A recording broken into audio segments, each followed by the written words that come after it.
Hello दोस्तों, मैं कंचन अपने यूट्यूब चैनल पर आप सभी का स्वागत करती हूँ। हम दोनों बहन विवाह गीत लेकर आए हैं। गीत अच्छी लगे तो लाइक शेयर सब्सक्राइब और कमेंट करके ज़रूर बताना गीत कैसी लगी। घोड़ावा चढ़ल वही बहिनी के भराना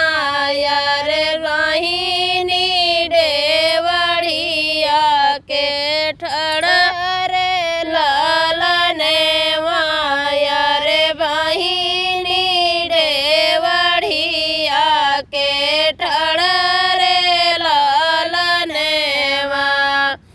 घोड़ावा चढ़ल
के देश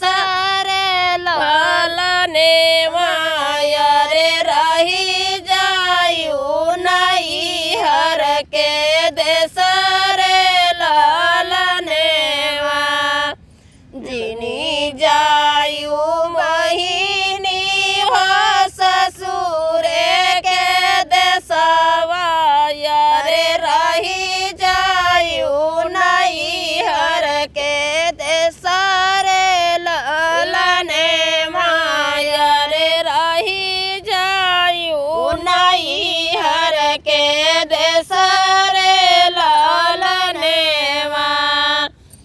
तारी बचन जब सुनाली बाहिनिया रे तड़पी के बुयाली जब रे लालने रे तड़पी के दिहाली जब रे लालने तारी बचन जब सुनाली बाहिनिया रे तड़पी के दिहाली जब रे लालने रे तड़पी के दिहाली जब रे लालने बाजार पड़ई भैया हो नौहर की देशवा रे बाजार पड़ई नहीं हर के गाँव रे लालने रे बाजार पड़ई नहीं हर के गाँव रे लालने बाजार पड़ई भैया हो नहीं हर के देशवा रे बाजार पड़ई नहीं हर के गाँव रे लालने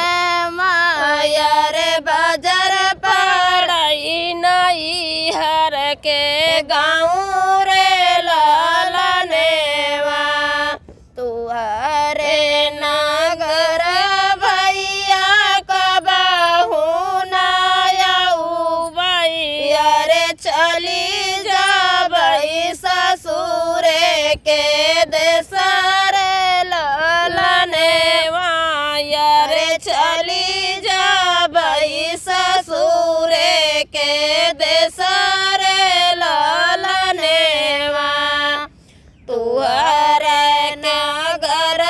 भैया कबहू नायऊ भैया रे चली जाबई ससुरे के देश रे लालने रे चली जाबई ससुरे के देश रे लालने बहूजी जो मोरे भैया बहिरन बोलाई हैं रे बोलिया ना हमसे सहाय रे लालने रे बोलिया ना हमसे सहाय रे लालने भैयूजी तऊ रे भैया बहिरन बोलाई हैं रे बोलिया ना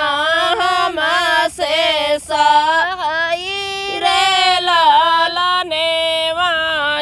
रे बोलिया ना हमसे सहाय रे लालने हमारा सुहाग उजड़ा मोर नावा रे नहीं बुहा लगी है हमारा ठेकाना रे लालने रे कहाँ लगी है हमारा ठेकाना रे लालने हमारा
के अपने हम लड़ी का खेलाऊ भैया रे लिया भाई हम दिनावा बीताई रे लालने माया रे हम लिया भाई दिनावा बीताई रे लालने मा नहीं